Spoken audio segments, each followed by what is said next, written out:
Bank volt में 20 ton वजनी दरवाजा, जबकि इस दीवारों में भी लोहा लगा हुआ था। बनाने वालों को इस पर इतना यकीन था कि उन्होंने बैंक वोल्ट में सिक्योरिटी अलार्म तक नहीं लगाया, क्योंकि इसको अनब्रेकेबल वोल्ट कहा जाता था। इसका भरम तो तब टूटा जब डकैतों ने एक मास्टर प्लान बनाया और पूरे 27 घंटों तक सिक्योरिटी को चकमा देकर इस वोल्ट में छुपे रहे। दोस्तों, ये मास्टर प्लान क्यों था और ये हिस्ट्री की सबसे बड़ी बैंक रोबरी क्यों मानी जाती है, इस पर बात करने से पहले हम सीधा चलते हैं 19 जुलाई 1976 वाले दिन। मंडे के दिन का सूरज निकल चुका था और फ्रांस के शहर नीस में सोसाइटी जनरल नामी बैंक में स्टाफ मेंबर्स पहुंचना शुरू हो चुके थे। ये बैंक आज के दिन तक दुनिया का सबसे सिक्योर और सबसे मजबूत वॉल्ट रखने वाला बैंक माना जाता था। वह कुछ यूँ था कि रूटीन के मुताबिक बैंक स्टाफ वॉल्ट को खोलने गए। ये एक बहुत ही हैवी दरवाजा था जिसमें इंतहाई कॉम्प्लिकेटेड लॉक लगा हुआ था। उन्होंने लॉक कॉम्बिनेशन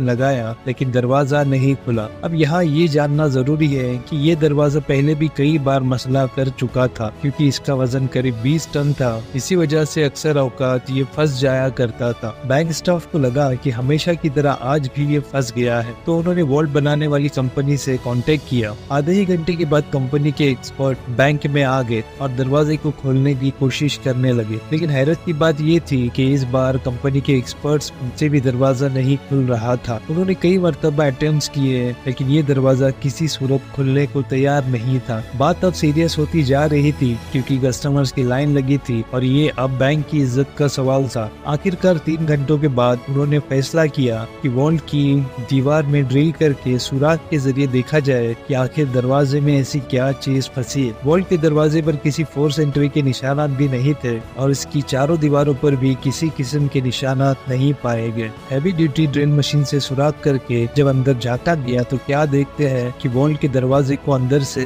किसी ने वेल्ड करके बंद किया हुआ है। ये मंजर देखकर इस पर यकीन लाना काफी मुश्किल था, क्योंकि वॉल्ट में जाने का सिर्फ एक ही रास्ता था। ना ही इसके अंदर कोई रोशनदान था और ना ही कोई खिड़की, यानी वॉल्ट के अंदर जाना इम्पॉसिबल था। अब ये देखकर सबको इतना एहसास तो हो चुका था कि हाँ, कुछ ना कुछ अब नॉर्मल जरूर है। उन्होंने मशीनरी मंगाई और वॉल्ट की दीवारों को तोड़कर अंदर जाने का फैसला किया। ये काम काफी टाइम कंज्यूमिंग था क्योंकि ये दीवारें नॉर्मल दीवारों से काफी मोटी थी और इनके बीच में लोहा भी लगा हुआ था। खैर, कई घंटों की मेहनत के बाद इतना सुराख हो गया कि एक इंसान इसमें से अंदर जा सके, और जब अंदर देखा गया तो ये मंजर नाकाबिले यकीन था। बैंक वॉल्ट लुट चुका था, कुछ लॉकर्स टूटे तो कुछ खुले पड़े हुए थे, और सबसे इंटरेस्टिंग बात, वॉल्ट की दीवार पर स्प्रे पेन से ये फेमस अल्फाज लिखे हुए थे जिसकी इंग्लिश ट्रांसलेशन है विदाउट आर्म्स, विदाउट हेड और विदाउट वायलेट। अभी बैंक स्टाफ होश में आता कि उन्हें वॉल्ट की जमीन में एक टनल बना दिखा।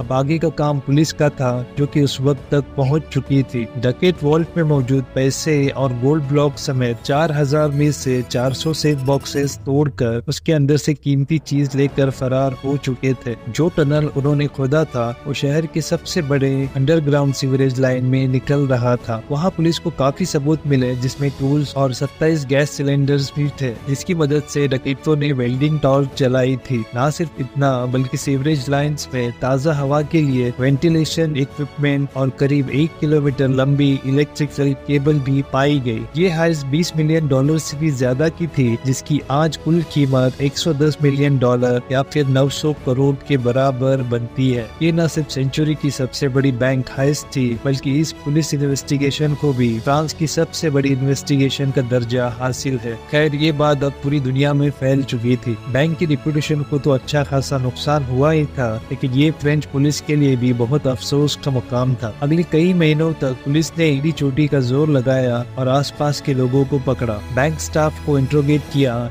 लेकिन कहीं से भी डकैतों का कोई सुराग ना मिल सका। फिर 3 महीनों के बाद अक्टूबर 1976 में पुलिस को एक बहुत बड़ी लीड मिली। डकैतों की ग्रुप का एक मेंबर अपनी ही गर्लफ्रेंड की टिप पर पकड़ा जा चुका था। पहले तो वो मान नहीं रहा था, लेकिन जब पुलिस ने उसकी तबीयत साफ की तो वो फट पड़ा और पूरी गैंग का नाम ले डाला। पुलिस के लिए हैरान की बात ये थी कि ये गैंग छोटी मोटी चिंदी चोरियों के लिए फेमस हुआ था। इतनी बड़ी बैंक हाइस उन्होंने ही की थी, ये बात कुछ हजम नहीं हो रही थी। थी। इस प्लान का मास्टरमाइंड असल में कोई और ही था। इंट्रोगेशन के दौरान गैंग मेंबर्स ने पुलिस को एक शख्स का नाम दिया जो कि उनके मुताबिक चोरी का मास्टरमाइंड था। ये अल्बर्ट स्पाजारी नामी शख्स असल में एक फोटोग्राफर था। जब पुलिस ने इसको अरेस्ट किया तो ये कहीं से भी क्रिमिनल नहीं लग रहा था। सिंपल ड्रेसिंग, सिंपल लाइफस्टाइल और शहर के आउटस्कर्ट्स में एक नॉर्मल से घर में रहता था। इसके आस पड़ोस से पता किया गया तो सबने यही कहा कि अल्बर्ट सीधा साधा फोटोग्राफर है जो हमेशा अपने काम से काम रखता है। लेकिन अल्बर्ट स्पाजारी के बारे में पुलिस जो कुछ सोच रही थी वो उससे बिल्कुल अलग था।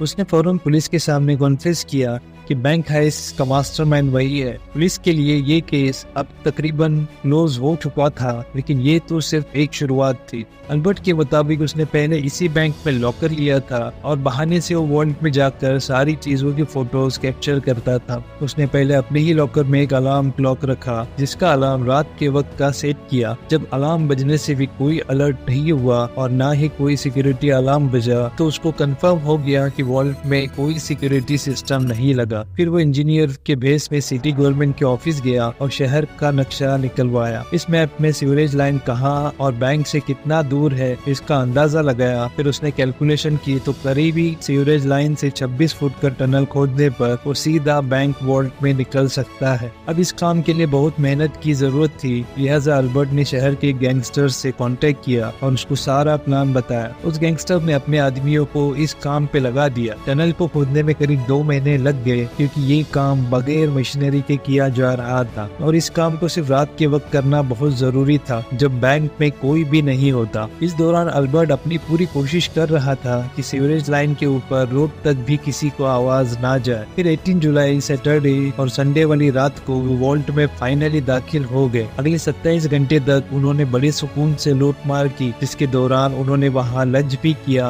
और डिनर भी, और जाते जाते ये फेमस अल्फाज लिख कर चले गए। पुलिस ने अल्बर्ट को कोर्ट में पेश किया जहां उसने जज के सामने भी अपना जुर्म कबूल कर लिया। उसने इंट्रोगेशन के दौरान अपने प्लान का एविडेंस और लूटी गई रकम की डिटेल्स एक पेपर पर कोड वर्ड में लिखी थी। उसका कहना था कि यह एविडेंस वो सिर्फ जज को ही देगा और सिर्फ जज ही इस कोड वर्ड को पढ़ सकेंगे। इस काम के लिए जज ने अल्बर्ट को अपने कमरे में बुला लिया। अल्बर्ट ने वो पेपर जज के हाथों में दे दिया जिस पर सिटी का मैप बना हुआ था। अभी जज उस मैप को समझने में लगे ही थे कि अल्बर्ट ने फौरन कमरे की खिड़की से छलांग लगा ली। ये कमरा फर्स्ट फ्लोर पे था और उसके नीचे गाड़ी खड़ी थी। अल्बर्ट गाड़ी की छत पे गिरा और फौरन खड़ा होकर एक बाइक जो पहले ही उसका वेट कर रही थी उस पर बैठकर फरार हो गया। पुलिस की लाख कोशिशों के बावजूद वो पकड़ा नहीं जा सका। कई साल के बाद उसका इंटरव्यू इटली के एक टीवी शो में ब्रॉडकास्ट हुआ जिसमें उसका कहना था कि मुझे 12 साल की उम्र से ही खजानों का बहुत शौक हुआ करता था और ये शौक मैंने इस हाइस से पूरा कर लिया। ऐसा महसूस हो रहा था कि इस इंटरव्यू के जरिए वो फ्रेंच पुलिस को तंग कर रहा है। इसके बाद अल्बर्ट कहाँ गया ये मिस्ट्री आज तक सॉल्व नहीं हो पाई। 1989 में अल्बर्ट स्पाजारी की मौत हो गई। उसकी मां का कहना था कि अल्बर्ट की डेड बॉडी को उसके घर के बाहर कोई रख गया है। उम्मीद है आपको हमारा ये वीडियो पसंद आया होगा। हमारे साथ वीडियो में अंत तक बने रहने के लिए आप सभी का दिल से शुक्रिया।